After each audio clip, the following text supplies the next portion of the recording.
धर्मवीर आनंद दिघे साहेबांनी सुरू केलेल्या ठाण्यातील टेंभीनाका येथील नवरात्र उत्सवाची महती ठाणे आणि महाराष्ट्रापुरती मर्यादित राहिली नसून ती देशविदेशात पोहोचली आहे। लाखो भक्त श्रद्धाळू येथे दरवर्षी येऊन देवीचं दर्शन घेऊन धन्य होत आहेत।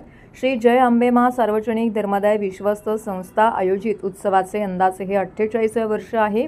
यंदा दुर्गेश्वरी नवरात्र उत्सवातील देखाव्याचे खास आकर्षण म्हणजे तमिळनाडू येथील बृहदेश्वर मंदिर आणि चारधामचा देखावा असणार आहे। उत्तर भारत आणि दक्षिण भारत यांचा समन्वय या ठिकाणी देखाव्याच्या माध्यमातून साधण्यात आलेला आहे। 1978 साली ठाण्यातील टेंभीनाका येथे धर्मवीर आनंद दिघे यांच्या मार्गदर्शनाखाली नवरात्र उत्सवाचा प्रारंभ झाला।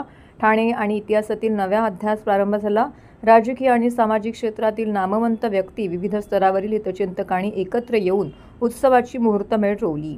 सामाजिक एकोपा वृद्धिंगत व्हावा या निमित्ताने भावी तरुण पिढीवरती संस्कार होऊन त्यांच्या विचारांना दिशा मिळावी, त्याचं प्रबोधन व्हावे या उदात्त हेतू डोळ्यासमोर ठेवून धर्मवीर आनंद दिघे साहेबांनी नवरात्र उत्सवाचा प्रारंभ केला।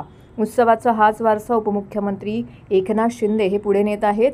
देवीचा कळवा मार्केट येथून वाजत गाजत आगमन, मिरवणूक सोहळा मोठ्या उत्साहात संपन्न झाला। विविध ढोलताशा पथक, आदिवासी तारपा नृत्य, वारकरी संप्रदाय, गोंधळी इत्यादी याच्यामध्ये सहभागी झालेले पाहायला मिळालं। विशेष आकर्षण ठरले ते म्हणजे भस्म आरती करणाऱ्यांचे। मिरवणुकीत महाराष्ट्र राज्याचे उपमुख्यमंत्री एकनाथ शिंदे, खासदार डॉक्टर श्रीकांत शिंदे, खासदार नरेश मस्के, शिवसेना शहर प्रमुख हेमंत पवार, माजी नगरसेवक सुधीर कोकाटे, विभाग प्रमुख कमलेश चव्हाण यांसह इतर पदाधिकारी कार्यकर्ते सहभागी झाले होते।